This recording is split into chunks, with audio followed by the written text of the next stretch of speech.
Na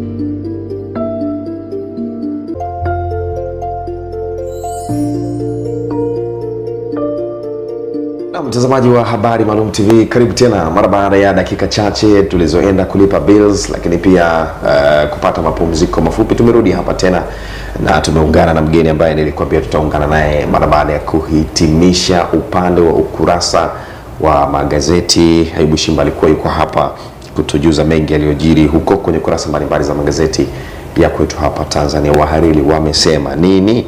Haya, tumerudi hapa tukiungana na mgeni wetu na punde utakwenda kumfahamu ni nani, lakini pia niseme tu kwamba leo tutajadili mada ifuatayo. Tutazungumzia sana kwa habari ya familia zinachangia kwa kiasi gani mmong'onyoko wa maadili kwa kizazi cha sasa. Jana kwa sehemu kubwa tulikuwa tunagusia kwa nini sasa hivi sherehe hizi za kidini, Christmas na sherehe zingine zimebadilishwa matumizi, badala ya kuwa na ibada lakini pia kufanya shukrani. Mwisho wa siku sasa hivi tumeishia kuzitumia siku hizo, ndivyo sivyo? Watu wengi wamekuwa wakitumia hizo siku kwa ajili ya kwenda kufanya matendo ambayo kimsingi wakati mwingine yanakuwa hayampendezi Mungu, lakini wengine wanaenda mbali zaidi, yale matendo ambayo wanakuwa wanayafanya kwenye shughuli au kwenye siku hizo za sikukuu basi yanakuwa hayawapendezi pia wanadamu. Bado uko na mimi Emmanuel Mwai, na leo tutagusa zaidi familia zinachangia kwa kiasi gani mmong'onyoko wa maadili kwa kizazi cha sasa. Tunafahamu kwa sasa hivi ya kwamba yako matukio mengi, labda tu kama unaziba masikio na unafumba macho, lakini kwenye vyombo vya habari kila siku kuna ripotiwa matukio mbalimbali ambayo kimsingi wakati mwingine yanakuwa yanaacha maswali ya kwamba imekuwaje hili limetokea. Lakini hii yote tunafahamu haitokei tu kwa bahati mbaya. Lazima kuna chanzo ambacho kimepelekea jambo hilo kuweza kutokea. Wewe utakuwa ni shuhuda toka mwaka umeanza mpaka sasa tunakaribia kumaliza, yako mambo mengi ambayo umeyasikia. Inawezekana katika mkoa wako au katika mikoa mingine, lakini hapa Tanzania yako mambo mengi ambayo yanatokea. Sasa tutagusa hapo kuangalia ni kwa namna gani familia zinachangia kwa kiasi kikubwa mmong'onyoko wa maadili kwa kizazi cha kwetu hivi sasa hivi. Na kujadili mada hiyo nitakuwa na mchungaji Nyanda, lakini ambaye ni katibu pia wa kanisa la mahali Kurasini, lakini pia Mungu amempa neema ya kuwa msimamizi wa chuo cha Biblia hapa kilichopo hapa makao makuu ya kanisa la FPCT Kurasini. Tutazungumza naye mengi zaidi, na mimi unaweza kuwa unamfahamu, lakini pia atatuambia kwa urefu zaidi yeye ni nani. Mchungaji, Bwana Yesu asifiwe. Amina. Bwana asifiwe sana. Amina. Mungu ni mwema. Mungu ni mwema kwa kweli. Tunamshukuru. Tunaamka salama. Ndio. Kwa kweli tunamshukuru Mungu ni mwema. Nimeipenda wakati tuko off camera ukawa umezungumza kwamba maandalio ya mwanadamu bwana. Maandalio ya moyo ni ya mwanadamu. Jawabu la ulimi kutoka kwa Bwana. Kutoka kwa Bwana. Jana tulipanga ya kwamba Bwana tuwepo hapa. Ndio. Bwana amefanya. Bwana amefanya, tunamshukuru kwa kweli. Tumelala, tumeamka salama. Kwa hiyo ni jambo la kumshukuru Mungu. Muujiza mkubwa sana. Ni muujiza mkubwa sana.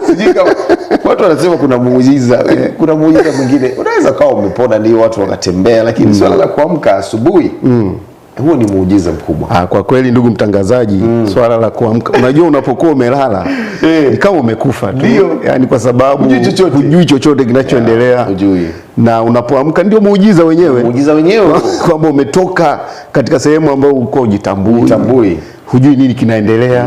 Alafu unapoamka ni kama unaona kama muujiza. Kumbukumbu zinakuja. Mimi ni mkazi wa Dar es Salaam, nafanya kazi mahali fulani. Natakiwa niamke sasa. Niamke niende, ngoja nimechelewa, lakini kweli ni muujiza uliotokea. Sasa tunamshukuru huyu Mungu ambaye yeye ndio amekuwa sababu ya yote hayo. Sawa kabisa. Mimi nimefurahi sana leo kwamba historia itaandikwa kwamba tarehe 12 mwezi wa 12 mwaka 2025. 12 mwezi wa 12 25. Tulikaa hapa meza moja hapa tukizungumza mambo ya msingi sana. Mtazamaji atakuwa na nafasi ya kushiriki pamoja na sisi kupitia nambari za 0758753939 ama 0679753939. Nambari hizo kama nimesema kwa haraka sana ziko hapo kwenye screen, unaweza ukazitazama. Nishukuru sana wadau ambao wakati wote wamekuwa wakitupigia simu na kushiriki pia. Tungependa kusikia mawazo yako, maoni yako. Tuambie wewe unafikiri nini kimepelekea changamoto hizo kujitokeza mpaka sasa hivi tumejikuta tuna jamii ambayo inasikika kwa matendo ambayo yanakuwa yanashangaza, na nini kifanyike? Tunafahamu watu wanatazama, wanafuatilia, na vipindi hivi vitabaki kwenye maisha yetu hata tukiwa hatupo. Vipindi hivi vitakuwepo. Wako watu ambao wataendelea kupita na kuweza kujifunza pia. Mimi ni mdau wa kujifunza kupitia YouTube channel na Uzuri TV yetu pia. Kipindi hicho unaweza ukakifuatilia moja kwa moja kupitia YouTube channel yetu. Bila kupoteza muda, ndio Pastor Anda, unafikiri neno mmomonyoko wa maadili linamaanisha nini kwa kizazi cha sasa? Asante sana ndugu mtangazaji. Nashukuru kwanza kupata neema hii kama ulivyosema, kuwepo hapa studio, kuweza kuzungumza na watu mbalimbali wa Tanzania wanaotusikia kutoka ndani ya nchi na nje ya nchi pia. Kwa hivyo kurejea swali lako ulioniuliza, swala la mmomonyoko, hasa tunapozungumzia familia, tunapozungumzia maadili. Mmomonyoko katika hali ya kawaida, tumezoea kuona mmomonyoko wa ardhi. Ndio. Kwamba kunakuwa na mafuriko, mvua imenyesha, alafu maji yanakuja kwa kasi yanaondoa udongo fulani. Kunakuwa na mmomonyoko na ardhi inaweza kutitia, ardhi inaweza kuanguka, au kingo za ardhi zinaweza kuanguka. Kwa hiyo tukirejesha taswira hiyo katika maadili, ni kitu kile kile, kwamba ni nguvu fulani inayokuwepo, aidha kutoka ndani au kutoka nje, ushawishi fulani ambao unaondoa ile misingi ya watu kuishi kimaadili katika mfumo mzima wa jamii. Na hapo tena kuna neno maadili na hiyo familia. Kwa hiyo mmomonyoko ni hali fulani, nguvu fulani, au chochote ambacho kinaweza kutokea kikaondoa ile misingi iliyowekwa ya maisha ya watu wanavyoweza kuishi kimaadili katika ustawi na katika yale ambayo yanakubalika katika jamii. Kwa hiyo kwa swali lako kusema mmomonyoko, mimi naweza kusema tu kwa ufupi ni kwamba ni hali inayoweza kujitokeza iwe ndani ya familia yenyewe, nje ya familia, au vyovyote vile ikaondoa ule ustawi au yale mambo ya msingi yanayofanya jamii itwe yenye maadili, yanayofanya familia iwe bora. Sawa kabisa. Hiyo ndio maana hadithi ya mmomonyoko wa maadili. Na kwa maoni yako labda Pasanyana, kwamba unafikiri familia ina nafasi gani katika kujenga ama kuleta haya ambayo tunaita ni maadili? Asante sana. Kwa kweli swali la msingi. Na kwa kweli unapoongea katika kipindi kama hiki tunachozungumza, wewe mwenyewe uliwahi kusema wakati unaweka utangulizi, mambo mengi yanatokea ambao sura yake na taswira yake inaonekana kweli kuna kitu hakiko sawa. Labda ndio mmomonyoko wenyewe tunaozungumza. Sawa. Nikianza na familia ni nini na maadili ni nini? Labda hapo kidogo. Familia kifupi tu ni baba, mama na watoto. Ila kwa ulimwengu wa sasa pia tunaona kuna familia yenye baba na mama, au mama na watoto au baba mtoto. Hizo zinaitwa ni single family, wanasema single parents family. Kwa hiyo kimsingi familia huko tulikotoka, sababu sisi pia tuna historia, familia waliishi watu wengi, zile extended family, yani kwamba unakuta si baba na mtoto tu au mama na mtoto, ni baba, mtoto, shangazi na nani, familia kubwa, watu wanaishi pamoja. Kwa hiyo familia zimeendelea kuchukua sura nyingine kulingana na maendeleo na jinsi tunavyoendelea. Sawa. Lakini ukija kwenye swala la maadili, naweza nikasema maadili ni mambo yote yanayohusisha matendo, yanayohusisha hisia, yanayohusisha maneno, ambayo yanaendana au yanakubalika katika jamii husika, katika muda husika, na katika lika husika. Hayo ni maadili. Yote yanakuwa yanahusisha maneno, matendo, lakini pamoja na hisia. kwa ujumla. Hapo ninapozungumza hivyo manake naongea ni mwenendo wa mtu kama alivyo, kuanzia mwili, nafsi na roho yake. Kugusa vitu vya msingi sana. Vyote hivyo vinakuwa vinahusika katika maadili.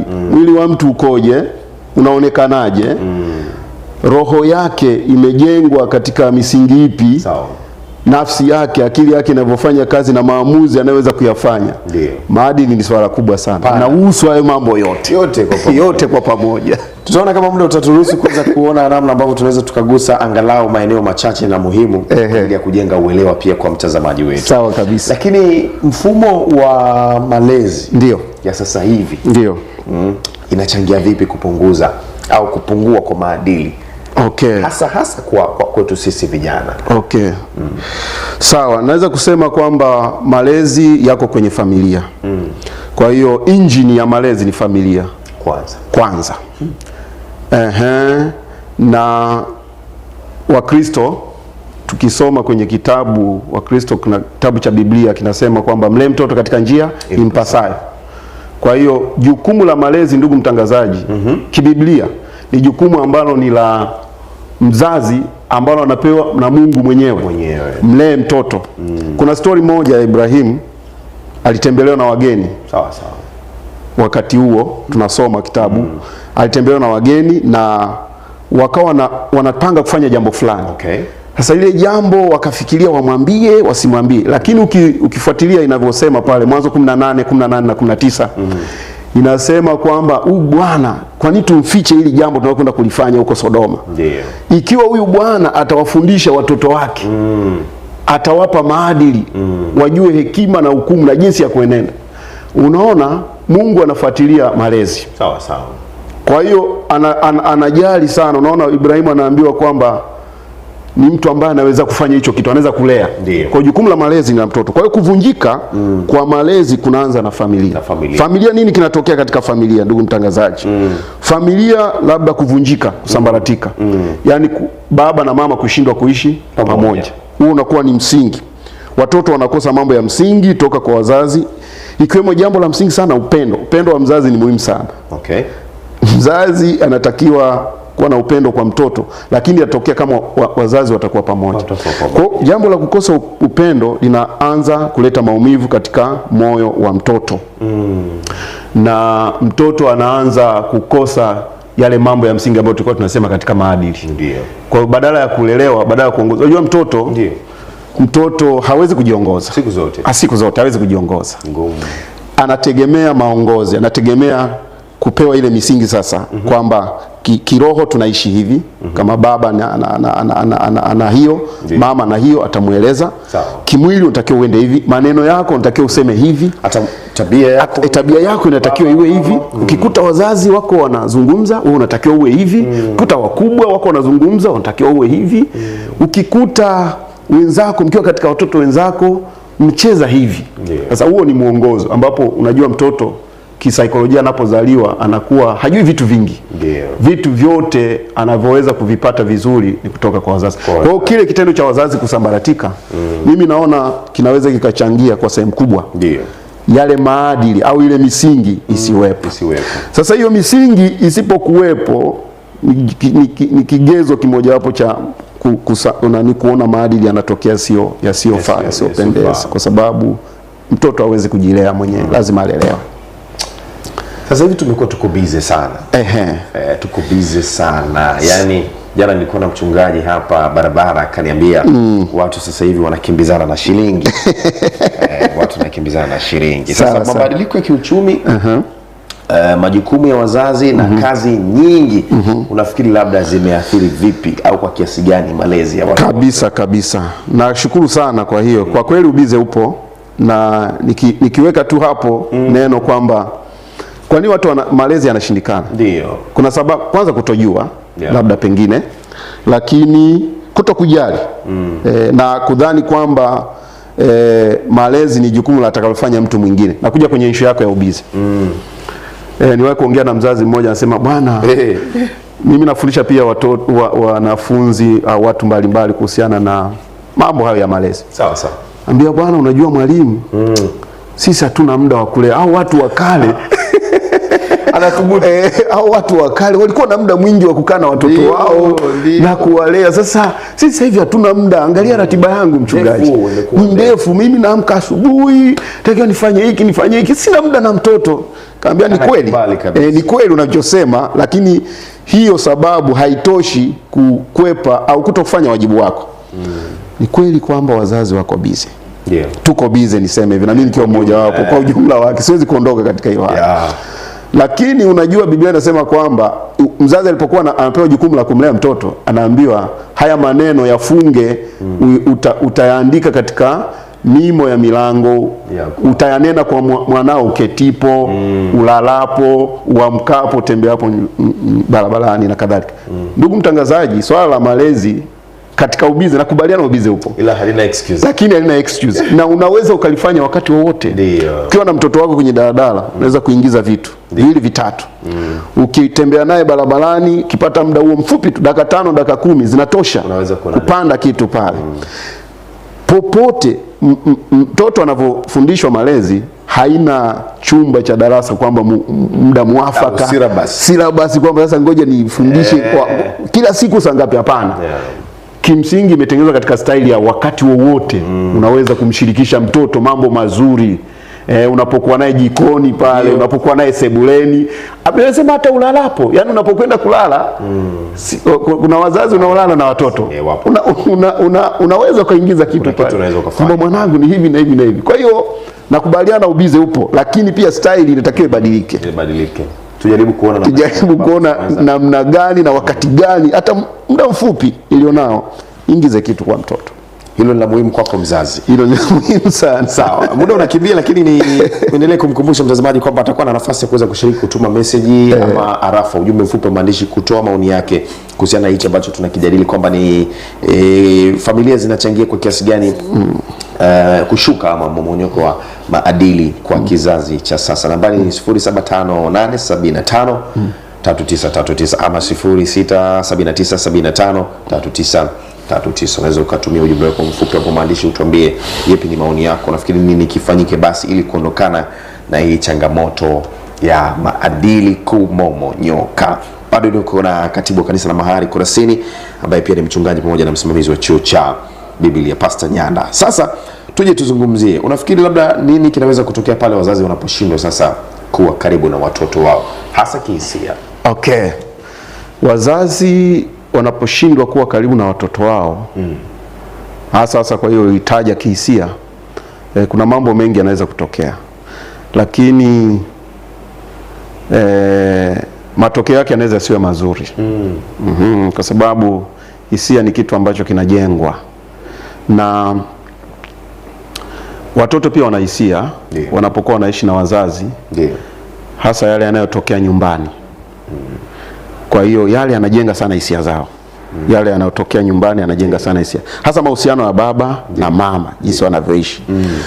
Kwa hiyo mzazi akiona, mtoto akiona kitu ambacho kinavuruga hisia zake, huwa sio rahisi kuondoka. Jambo hilo linabaki katika hisia zake na linakuwa limeathiri ule makuzi na mwendo wake. Kwa hiyo kinachoweza kutokea ni tabia ambazo hazitabiriki, hasa tabia mbaya. Unajua maadili yanapovurugika kuanzia nyumbani, mtoto akishindwa kuyapata nyumbani, basi hana muda wa kuyapata sana huko nje. Kwa hiyo kinachoweza kutokea kihisia, anaweza kuwa muoga, wakati mwingine anaweza kuwa mtu sio jasiri. Najua ujasiri ni jambo linalojengwa, kitu cha kutengenezwa, kitu cha kutengenezwa. Kwa hiyo mtoto anakuwa muoga tu. Kwa nini? Kwa sababu ameona nyumbani hakuna usalama. Kwa hiyo uoga unakuwa unatawala maisha yake. Anashindwa kuwa jasiri. Kimsingi baba anatakiwa mjenge mtoto wake kuwa jasiri. Anaposhindwa kupata hiyo hisia zake, inakuwa za uoga, kujificha, kutokuwa huru katika wenzake. Anapokuwa nao hawezi kuwa huru, hisia zake tayari zimeshaathirika hapo. Lakini pia tumepata mifano mingine, watoto wanakuwa makatili tu, watoto anakuwa na roho mbaya, anakuwa na roho ngumu. Unajua, kwa mfano nyumbani amezoeza ile kupewa zile adhabu kalikali na kupewa mambo mazito, maneno mazito. Unajua wazazi tamka maneno mazito kwa mtoto. Kwa hiyo yale anajenga hisia zake kwamba kumbe mimi nitakiwa sasa, hawezi kuwa na huruma. Hawezi kuwa na huruma hata kwa wenzake uko shuleni, wapi. Hisia zake anakopi na kupesti. Anakopi na kupesti. Kwa hiyo mtangazaji, hilo jambo ni la msingi sana, wazazi tuelewe kwamba hisia za mtoto zinajengwa pale nyumbani.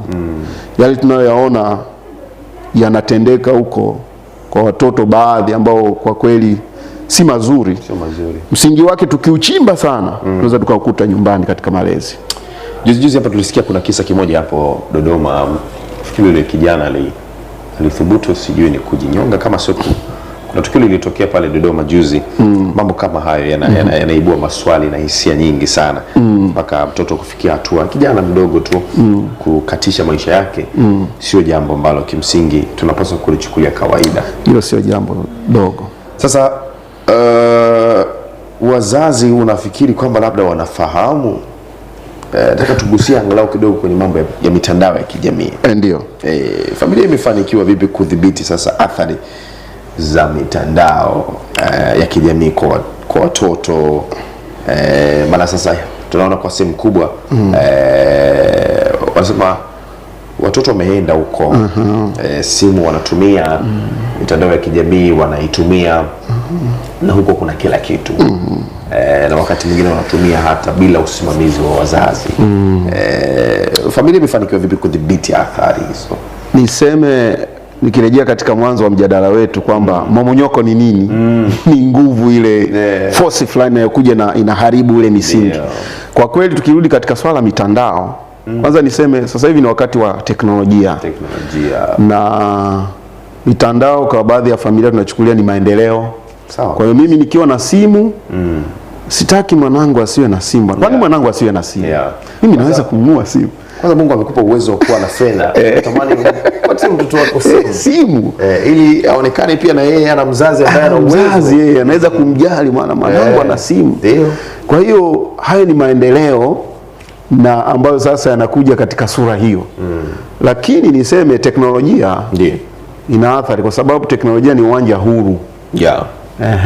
Unaweza ukampa mtoto simu yako ukadhibiti kwamba atamnunulia simu ya aina fulani, ukaweza, lakini uweze ukadhibiti kitu ambacho ataki access, atakiangalia au matumizi ya ile simu. Kwa hiyo teknolojia inachangia, na kwa kweli niseme tu kwamba mtangazaji, kwamba haya matumizi ya simu kwa watoto yanaweza kuwa na athari kubwa sana. Yanaweza kuwa athari kubwa sana, kama hata kwa watu wazima yanaweza kuwa na shida hiyo. Sembuse huyu mtoto ambaye sasa akili yake bado haijajua mambo mengi, anahitaji usimamizi. Kwa hiyo simu zinaweza zikatumika kama kigezo ambacho kitaharibu maadili ya mtoto kama wazazi tusipokuwa makini kudhibiti matumizi ya simu. Lakini unaweza ukajiuliza sasa, unadhibitije sasa?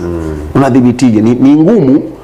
Lakini kama wazazi watachukua jukumu la makusudi la kusimamia tabia na mienendo ya watoto, wanaweza wakadhibiti hilo, kwa maana kwamba kuzungumza na mtoto, hasa katika upande wa athari nazoweza kutokea katika hicho kifaa. Najua simu si mbaya sana. Simu zinaweza kutumika katika mambo mazuri. Kwa hiyo wazazi wachukue muda wa kuzungumza na watoto wao na kuweza kudhibiti hata umri gani mtoto atumie simu. Umri gani mtoto aweze kutumia simu. Na simu pia zinaweza zikatumika kwa mambo mazuri.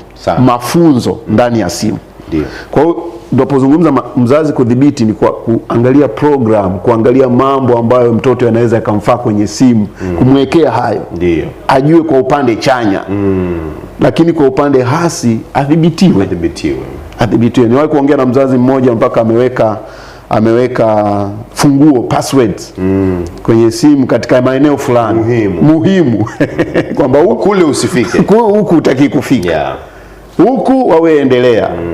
Kwa hiyo tunaweza tukasema tunawapenda watoto, tunawajali, lakini kwa kweli malezi huruma sio malezi. Huruma sio malezi. Yani lazima tusiondoke wazazi kwenye ile jukumu la mlee mtoto katika njia impasayo. Mlee mtoto katika njia impasayo. Mpe simu ndio, lakini katika njia impasayo. Mpe chakula katika njia impasayo. Mpe vitu fulani katika njia impasayo. Ile inayompasa inaendana na umri wake, inaendana na akili yake, inaendana na hali yake. Na pia wazazi tunaweza, yani kuna ule mtoto kumlea katika hali ulionayo. Naona bwana, Ukizungumzia hali unamaanisha nini? Hali ya kiuchumi. Okay. Hali ya kiuchumi. Najua kuna ile mzazi anasema anajilipa, mimi mwanangu hawezi kukosa hiki.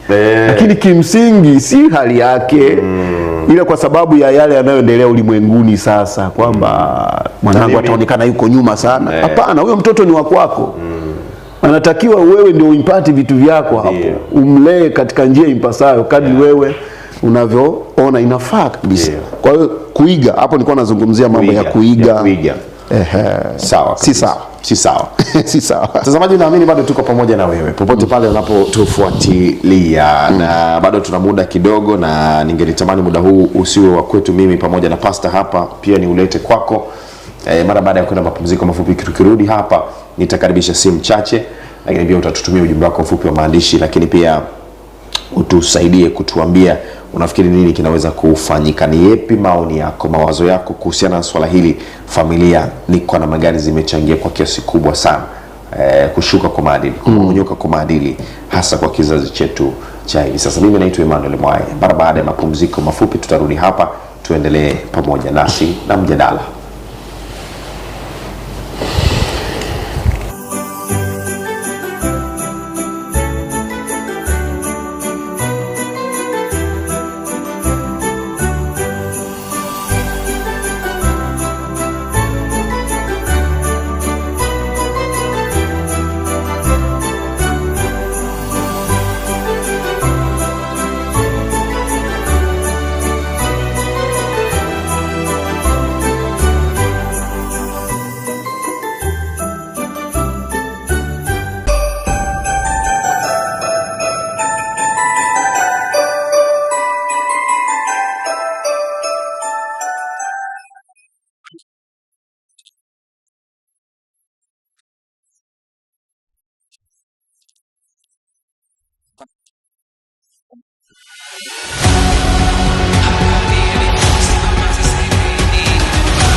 Haya mtazamaji, tumerudi hapa mara baada ya mapumziko mafupi, na kama nilivyosema kwamba nisiwe mchoyo, tunazo kama dakika 18 hivi kabla hatujaweza kuhitimisha kipindi chetu. Mimi bado niko na Pastor Nyanda, bado na maswali ya kunijibu, lakini natamani pia na wewe mtazamaji unijibu maswali yangu muhimu kupitia nambari ya 0758753939, lakini pia nambari 0679753939, nambari ambayo inaonekana kwenye screen yako hapo. Kama umekuwa pamoja na sisi kuanzia pale mwanzo kabisa tulivyokuwa tukianza pamoja na mchungaji hapa kujadili kwa nini jamii kwa nini familia zimechangia kwa kiasi gani mmomonyoko wa maadili kwa kizazi cha sasa, natamani unijibu maswali muhimu. Moja kati ya maswali ambayo ninatamani wazazi tushiriki, unaweza ukatuma ujumbe wako mfupi maandishi ama ukatupigia simu moja kwa moja. Wewe kama mzazi au kijana unadhani chanzo kikubwa cha mmomonyoko wa maadili ni familia au jamii nzima? Natamani kusikia wazazi wanasema nini, lakini pia ni kosa gani dogo la malezi ambalo wazazi wengi huwa tunalifanya bila kujua? Ni kosa gani ambalo unafikiri wazazi wengi tunalifanya? Karibu uweze kutupigia simu, lakini pia ututumie ujumbe wako mfupi maandishi ili tuweze kusikia maoni yako ni yapi. Lakini pia unapokumbuka kulelewa zamani, ni tabia au maadili gani ungependa leo ni kama yarudi? Maswali hayo muhimu natamani wazazi tushiriki kwa pamoja kwa kututumia ujumbe mfupi maandishi ama ukatupigia simu. Nikirudi kwa Pastor Nyanda hapa, ndio familia zinapaswa kuanza wapi sasa kurejesha maadili ya watoto? Swali hilo ambalo natamani sana unisaidie. Tunaanzia wapi? Familia, asante kwa ajili ya swali lako zuri. Kwa kweli familia inabidi turudi tu kwenye majukumu yetu. Rudi kwenye majukumu yetu. Narudia kusema kwamba jukumu la malezi ni la mzazi. Jukumu la malezi ni la mzazi. Watu wengine wanaweza wakasaidia.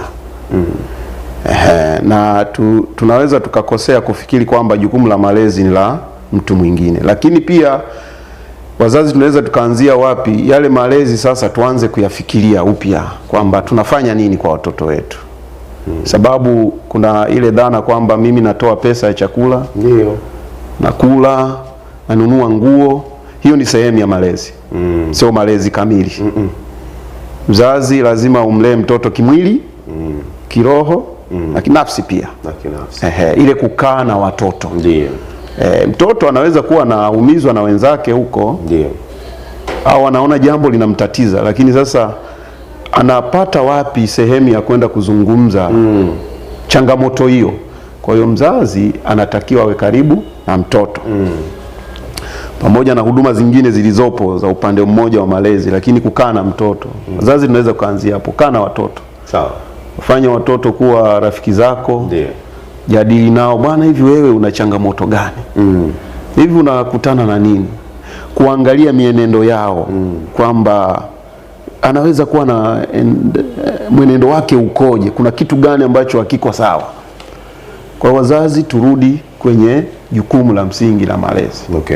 Kwa sababu jukumu la malezi ni la mzazi. Sawa. Wazazi wanapaswa kurudi. Ndio. Wanarudije? Nikiwa namaanisha kwamba elimu ya malezi kwa wazazi inahitajika kwa wazazi wa sasa. Ni swali la msingi sana. Kwa kweli kama tulivyoanza kule mjadala wetu kwamba zamani malezi, maadili yalikuwa ni ya jamii nzima. Kwamba mtoto usipomwangalia wewe, kumbuka yuko pale kwenye watu wengi. Baba, mama, babu, nani. Kwa hiyo macho yanayomwangalia mtoto ni mengi. Na kama kuna macho mengi yanamwangalia, basi si rahisi sana kwamba ataweza kuficha kitu katika jamii kama hiyo inayomzunguka. Ila kwa sasa tunaishi na watoto sasa. Baba, mama na watoto nyumbani. Kwa hiyo mimi naweza nikakiri kwamba kwa ulimwengu huu wa sasa tunaoishi, wazazi tunatakiwa kujielimisha kuhusiana na watoto tulionao sasa. Kupata elimu ya malezi kwamba ulimwengu umebadilika. Zamani kwa mfano swala la kuoa tuseme kwa mfano. Kule nyumbani au kule kijijini huko tulikotoka, jamii nyingi. Kuna hili ni swali linalojadiliwa kama familia. Kwa sababu ni familia inaunganisha familia nyingine. Lakini kwa sasa watoto wanaishi mjini wengi. Sasa akitaka kuoa anaenda kumshaurisha nani anaenda kumpa ushauri. Atamuona tu msichana, atampenda au mvulana atapiga kwa sababu ni maamuzi ya kwake mwenyewe, hayuko katika community. Kwa hiyo ulimwengu na malezi yamebadilika. Wazazi inabidi tujielimishe namna gani sasa tunakaa na hawa watoto wetu. Watoto wetu wanaenda wapi? Kwa hiyo kupata elimu ya malezi ni muhimu sana. Kupata elimu ya malezi ni muhimu sana. Wanaipata wapi? Na hiyo elimu wanaipata wapi? Kanisani. Sehemu ambayo unaweza ukapata elimu ya malezi hayo. Biblia imejaa malezi ya watoto. Kuna mifano mingi ya watoto waliolelewa vizuri wakafanya vizuri.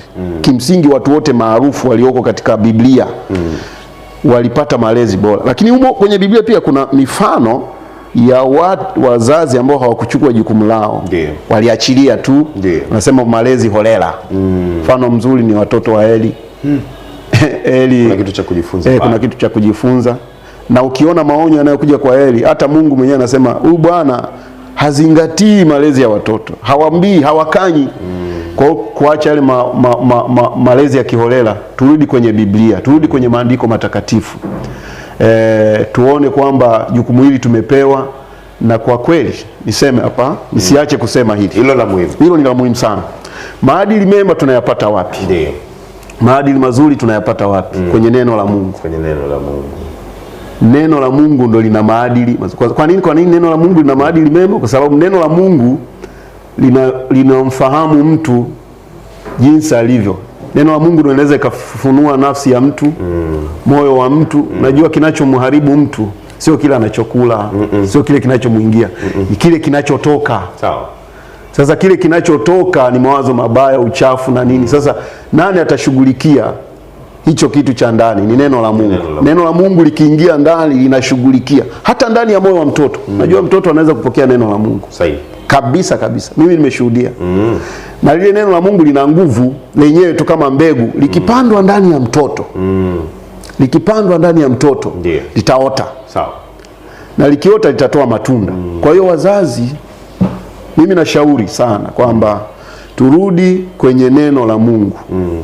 Tupandikize neno la Mungu ndani ya moyo wa mtoto. Pamoja na mambo mengine tunaweza kufanya kama malezi. Lakini neno la Mungu tukilimpati ndani ya mtoto litafanya mabadiliko makubwa sana. Ni kweli kwamba wakati mwingine watoto wanapokuwa, kuna umri katikati hapa, umri wa kubalee. Ndio. Kuna changamoto nyingi zile form 2 zile. Nafikiri unakumbuka vizuri sana. Maoni yanakuwa ni mengi, mawazo mengi, akili ya mtoto inachanganya. Lakini hata neno lile linasema Mithali 22:6 kwamba mlee mtoto katika njia impasayo, hata iacha hata kapokuwa mzee. Kwa hiyo kuna muda mtoto anaweza akaharibikiwa hapo katikati, au akachanganya kidogo, lakini atarudi kwenye ile njia. Kwa sababu wanasema moyo wa mtoto mdogo ni kama tofali changa lile. Tofali bichi. Ukiweka alama haitafutika. Kwa hiyo wazazi na washauri, turudi kwenye neno la Mungu. Hasa ndio linaweza likafanya tofauti. Ndio linaweza likaingia kule ndani ya moyo kule, likakaa likatengeneza kitu fulani. Maadili yakaumbika. Sawa kabisa. Tunaenda vizuri sana mchungaji. Na tukiwa tunafika tamati, bado tuna dakika kama 9 hivi. Ni tena nafasi kwa watazamaji ambao wanatufuatilia.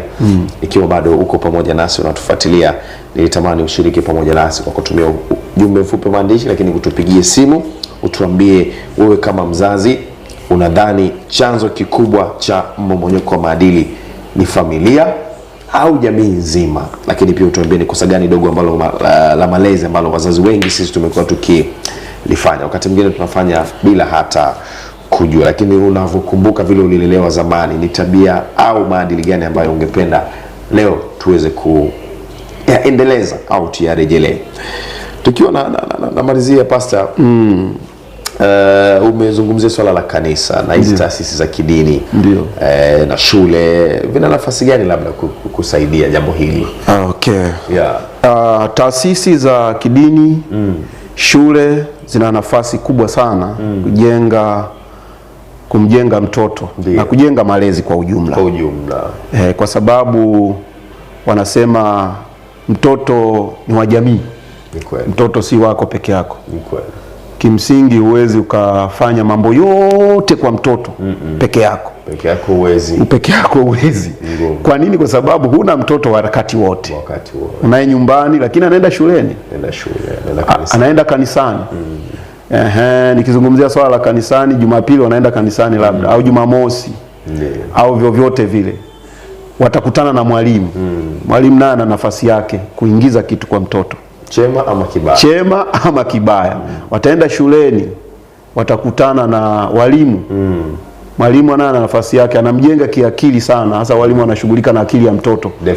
Makuzi yale ya akili ya mtoto, kuelewa vitu na kadhalika. Kwa hiyo wana mchango mkubwa sana.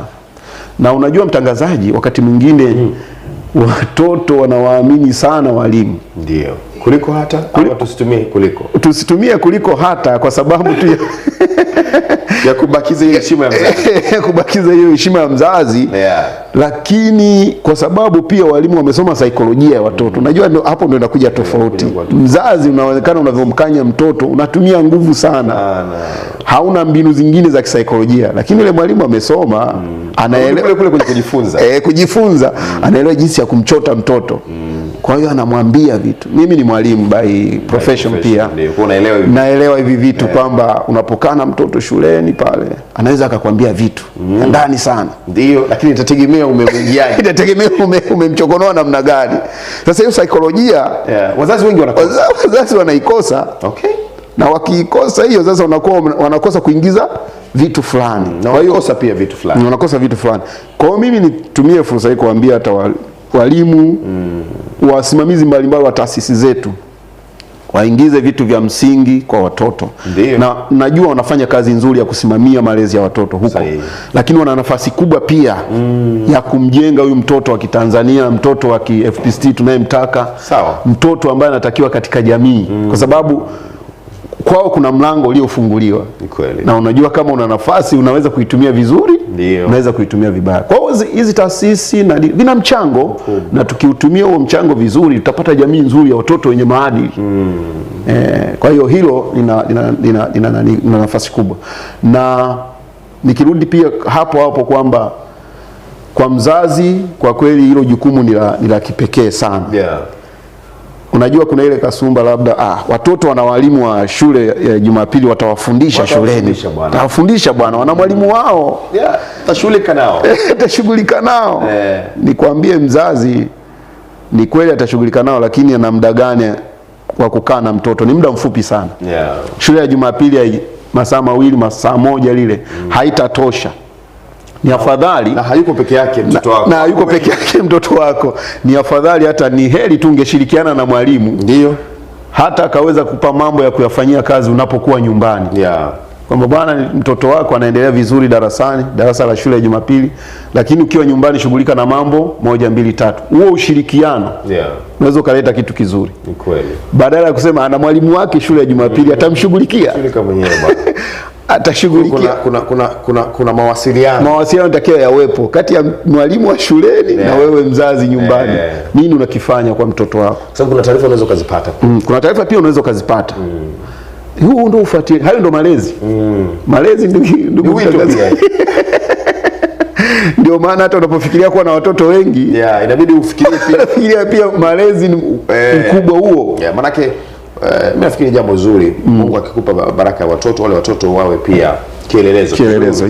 Lakini wakisha kuwa tofauti na hapo maana halisi ya kwamba wewe unakuwa you are not feeling proud. Ni kuongezea hapo kitu mtangazaji kwamba wewe ni mzazi wa wale watoto. Baada ya wewe kuondoka, watoto ndo watabaki na ile image yako. Identity brand yako. Brand yako ndo ile kwamba wanafanya nini sasa? Watoto wa nani?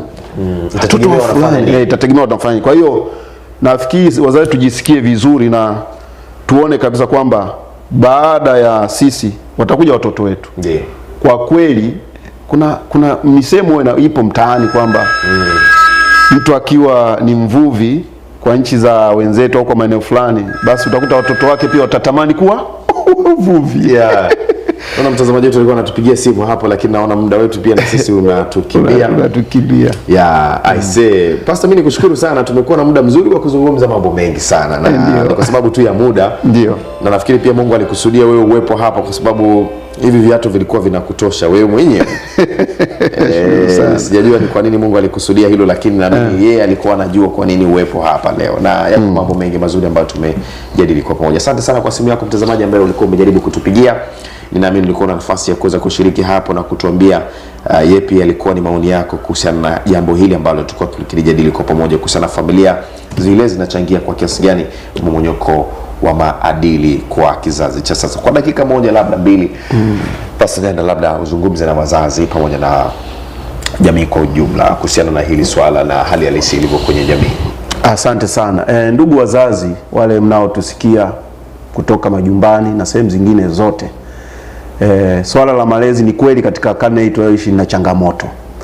Lakini niwatie moyo wazazi na niwaambie kwamba tunao wajibu wa kufanya sisi kama wazazi. Kila mzazi ana wajibu wa kufanya kwa watoto wake. Na inawezekana umejitahidi, umejaribu, labda unaona mambo hayaendi sawa kwa watoto wako. Upo mlango mwingine kwamba hebu jaribu kumruhusu Mungu aingilie kati hiyo hali ya malezi. Ni kweli kabisa kwamba unaweza ukaongea na mtoto lakini akashindwa kubadilika. Iko nafasi ya Mungu kuweza kumbadilisha mtoto wako. Na neno la Mungu ndilo ambalo linaweza likafanya tofauti ndani ya moyo wa mtoto na mtu yoyote yule. Neno la Mungu lina nafasi kubwa. Kwa hiyo niwatie moyo kwamba naweza ukatumia nafasi hii si kuendelea kuwakatia watoto tamaa, lakini kuendelea kuwa karibu nao. Hao ndio watoto wako, na kwa kweli Mungu anapokupa watoto ni kama zawadi, na anategemea kwamba utawalea vizuri na utawatunza vizuri.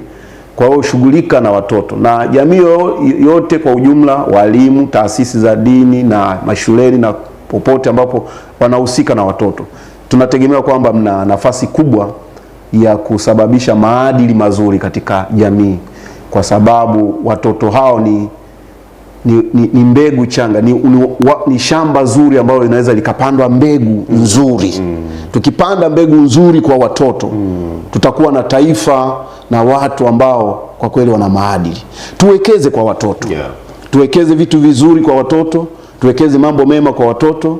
Naamini kabisa kwamba si kanisa tu, lakini na taifa kwa ujumla utapata watu ambao wana maadili mazuri na familia zitaenda kukaa sawa sawa. Asante sana. Nakushukuru sana kwa muda wako, lakini pia kwa utayari wako kuweza kufika hapa studio. Tunafahamu pia ratiba yako ni ndefu kidogo. Ndio. Lakini wiki imeanza muda mrefu. Najua ulikuwa unatamani ukimbizane na shughuli za hapa, japo kuna mapumziko tunafahamu. Ndio. Lakini najua kuna vitu vyako ulikuwa unatamani ukimbizana navyo, lakini tunashukuru sana kwa kujali na kutoka huko ulikotoka na kufika kwetu hapa kwa ajili ya kuweza kuzungumza mambo haya ambayo tumeweza kuyazungumza kwa pamoja. Mimi nikushukuru sana na asante sana tena. Asante sana. Wakati wote basi hapa tutakapokuhitaji, tafadhali sana usisite kufika, manake ninaamini bado Mungu amewekeza kitu ambacho pia tunaweza tukashirikishana moja kwa moja na watazamaji wetu. Kabisa. Mtazamaji, tumefika tamati ya kipindi chetu kwa siku ya leo. Tulianza pale asubuhi nikiwa na Ayubu Shimba tukishirikiana kwa pamoja kwenye uchambuzi wa kurasa za magazeti, na sasa tunahitimisha tena hapa kwenye ungo ya mwisho ya Funguka, tukijadili kwa pamoja na mchungaji Nyanda, mchungaji lakini pia na katibu wa kanisa la mahali pale Kurasini, na pia ni msimamizi wa chuo cha Biblia hapa Kurasini, Dar es Salaam. Mimi naitwa Emmanuel Mwai, kwa niaba ya watu wote ambao wamehusika moja kwa moja kwenye maandalizi ya kipindi hichi kwa siku hii ya leo. Yuko pale Adon Lim, mwisho wetu matangazo kwa siku ya leo, lakini pia nimshukuru sana Ayubu Shimba ambaye tulikuwa naye hapa kwa ajili ya uchambuzi wa kurasa za magazeti. Mimi naitwa Emmanuel Mwai, karibu sana kwenye mitandao yetu ya kijamii, Facebook, YouTube, Instagram kwa kuandika Habari Maalum TV. Lakini kama umeanza kipindi hichi kwa kuchelewa, usiache pale YouTube kwenda kukitazama. Nikutakia utazamaji mwema wa vipindi vinavyofuata. Tukutane Jumatatu wiki ijayo pale Mungu atakapotujalia neema hiyo. Asante sana.